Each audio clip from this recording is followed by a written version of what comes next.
آپ نے یاد رکھا۔ میدان معاشر میں میرے نبی نے فرمایا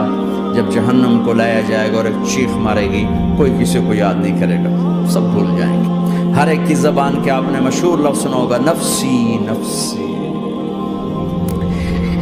جب جہنم آئے گی تو ایک چیخ مارے گی، وہ کئی بلین فرشتے اس کو پکڑ کے لا رہے ہوں گے، اور وہ ان کے ہاتھوں سے نکل رہی ہوگی، اور اس کی آگ کے شعلے اور اس کا دھواں اور اس کی چیخ اور اس کی آواز۔ تو جب وہ قریب آئے گی تو اس کے آواز پر سارے مرد عورت زمین پر گریں گے، وہ سب کہیں گے یا رب نفسی نفسی، یا رب نفسی نفسی، یا رب نفسی نفسی، یا اللہ میری جان میری جان، ماں نہیں، ابا نہیں، بیوی نہیں، بچے نہیں، بھائی نہیں، میری جان۔ چلو میں تو آپ عام لوگ ہیں، انبیاء نبی کہیں گے یا اللہ میری جان، ابراہیم خلیل جیسے کہیں گے یا اللہ میں کسی کا سوال نہیں کرتا، باپ کا بھی نہیں کرتا، میری جان۔ اور عیسیٰ علیہ السلام جیسی ہستی کہیں گے یا اللہ میں اپنی ماں مریم کا بھی سوال نہیں کرتا، میری جان میری جان۔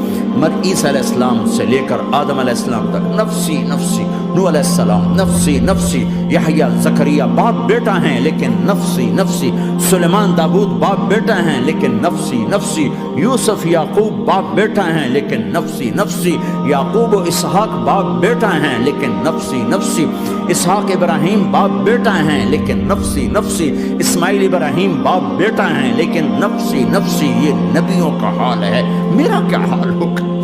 لیکن اسی ہنگامے میں جب ہر مرد عورت کہے گا نفسی نفسی، ایک آواز ابھرے گی امتی امتی، ایک آواز آئے گی امتی امتی، ایک دکھ بھری ایک درد بھری آواز آئے گی امتی امتی۔ سننے والے حیران ہوں گے یہ کون ہے، یہ کون ہے جو اپنے آپ کو نہیں مانگ رہا، اپنی امت کو مانگ رہا ہے، یہ کون ہے؟ جب آواز کی طرف نظریں لگیں گی، او یہ تو محمد الرسول اللہ ہے، جھولی پھیلی ہوئی ہے، ہاتھ اٹھے ہوئے ہیں، اے رب میری امت۔ کون سی امت ساری زندگی شراب بیچتے رہے، کون سی امت ساری زندگی ڈرگز بیچتے رہے، کون سی امت ساری زندگی زنا کرتے رہے، کون سی امت ساری زندگی ظلم و ستم کے پہاڑ توڑتے رہے، ساری زندگی جوا کھیلتے رہے۔ آپ تو کہتے دفع ہو جاؤ، میری نظروں سے دور ہو جاؤ، نہ تمہیں میری عزت کا خیال نہ میری نسل کی قربانیوں کا خیال، میرے معصوم بچے نیزوں پہ چھڑ کے اس کے تم چند پونڈوں پہ کیا ظلم ڈھا کے آئے ہو، دفع ہو جاؤ یا اللہ انہیں جہنم میں ڈال۔ یہ کہنے کا موقع تھا، میں قربان جاؤں اس نبی رحمت، اس کامل اکمل نبی پہ، اس ہادی رہبر پر میں کہاں سے الفاظ لوں ان کی تعریف کے لیے۔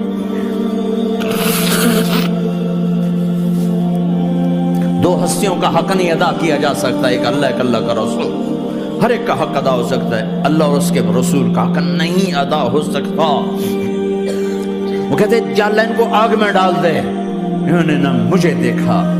نہ میرا گھر دیکھا، نہ میرے پیٹ پہ پتھر دیکھے، نہ میرا راتوں کو تڑپنا دیکھا، نہ میرا مچلنا رونا دیکھا، نہ احد میں ٹوٹے دانت دیکھے، نہ طائف میں بکھرا خون دیکھا، نہ کربلا میں اولاد کے سر نیزوں پہ چڑھے دیکھے۔ دفعہ دور کر دے میری آنکھوں سے، میں قربان جاؤں اس نبی رحمت پر۔ کہہ رہے یا اللہ میری امت، یا اللہ میری امت، یا اللہ میری امت، یا اللہ میری امت، نہ یہاں بھلایا نہ وہاں بھلایا۔ آپ کے لیے ممبر آئے گا، میرے حبیب بیٹھو، تو آپ کہیں گے اب مجھے خیال آئے گا اگر میں بیٹھا تو یہ مجھے لے کے جنت میں نہ چلا جائے، اور اللہ کہہ رہا بیٹھو تو میں کیا کروں گا؟ میں خود زمین پہ کھڑا رہوں گا، ممبر پہ ہاتھ رکھ دوں گا کہ اللہ تیری مان لی، میں ہاتھ رکھا ہوا ہے، لیکن میں بیٹھوں گا نہیں کہ میں اپنی امت کا آخری حساب کروا کے ہی جاؤں گا، ایسے نہیں جاؤں گا۔